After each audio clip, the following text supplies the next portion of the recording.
Boa tarde a todos, já estavam com saudades? Pois é, estou de volta para falar para vocês aí, para gravar mais um vídeo. Vamos lá!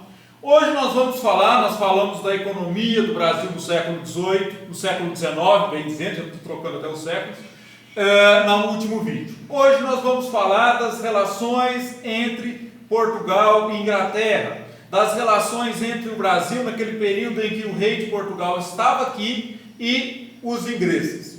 Vamos relembrar um pouquinho. Nós já vimos que a vinda da família real para o Brasil ela foi feita com a ajuda da Inglaterra, ou seja, os ingleses forneceram barcos, os ingleses forneceram segurança, mas eles não fizeram isso porque são bonzinhos, claro que não. Eles fizeram isso porque eles tinham interesses comerciais no Brasil. E quais eram esses interesses? O interesse era que eles pudessem vender aqui no Brasil os seus produtos pagando baixos impostos. Vocês sabem que quando um país vai vender para o outro, ele tem que pagar taxas de importação ou taxas de exportação.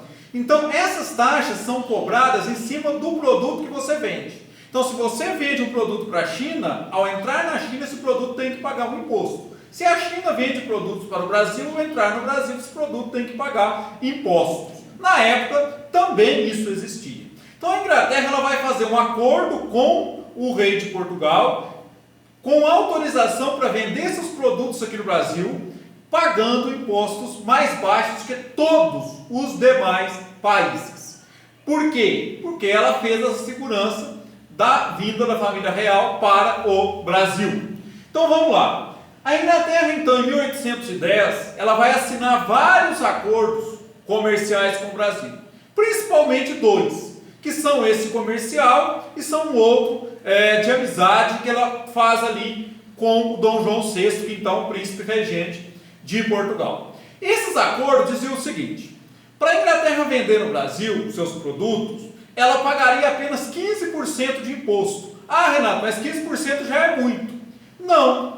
Portugal, que em tese mandava no Brasil, porque afinal o Brasil era uma colônia portuguesa, pagaria 16%. E os outros países pagariam 24%.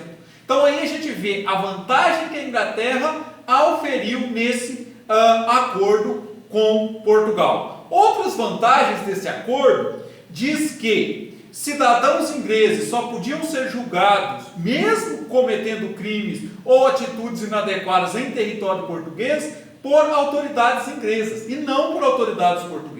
Além disso, liberou portos no sul do Brasil e tal. E uma discussão começa a ser feita sobre a questão do fim do tráfico de escravos. Então, esse acordo, ele vai inundar o Brasil de produtos vindos da Inglaterra. Aí você vai ter queijo, você vai ter vinho, você vai ter ferramenta, você vai ter vestido, você vai ter roupa. O Brasil, nesse momento, ele torna-se quase uma cópia dos hábitos, dos costumes e dos produtos vendidos lá na Inglaterra. É por isso, até hoje, que um terno, um paletó, uma gravata é tido como chique. Só que tem um detalhe: na Inglaterra isso não era chique. Lá isso era usado porque lá é frio, então eles precisavam de paletó. Só que nós copiamos e adaptamos. No calor do sol rachando, eu tenho que usar paletó, porque isso é o traje formal. Mas na verdade isso é um efeito dos produtos ingleses entrando no Brasil.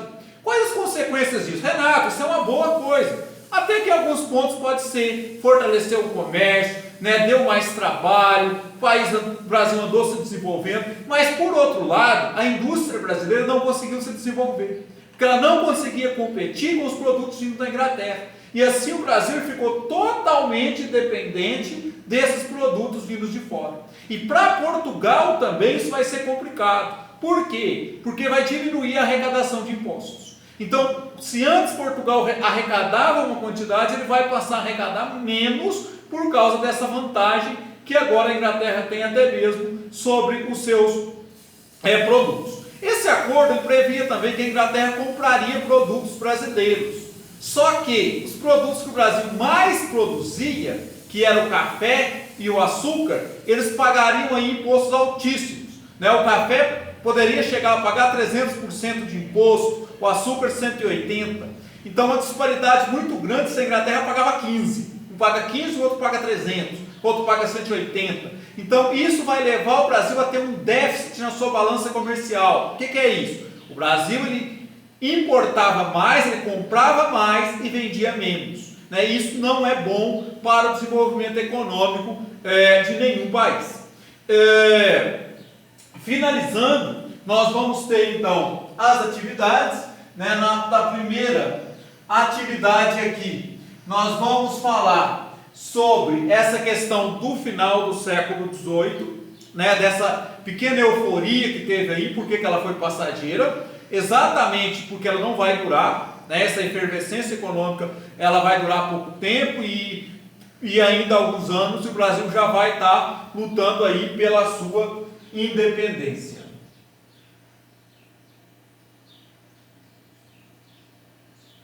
Nós vamos ter aqui as consequências desses tratados, né, para o Brasil, e aí nós voltamos talvez a mais grave, nós temos aí outras, né, mas a mais grave seja que com a entrada maciça desses produtos ingleses, produzidos a baixo custo, com baixos impostos, o Brasil não consegue desenvolver a sua indústria e aí nós vamos cada vez ficando mais dependente. Só para ter uma ideia, esse acordo com a Inglaterra, mesmo depois que o Brasil é independente, ele vai se manter. Até na década de 40, os ingleses vão continuar pagando apenas 15% de imposto para a entrada dos seus produtos aí. Por hoje é isso, muito obrigado e até a próxima semana.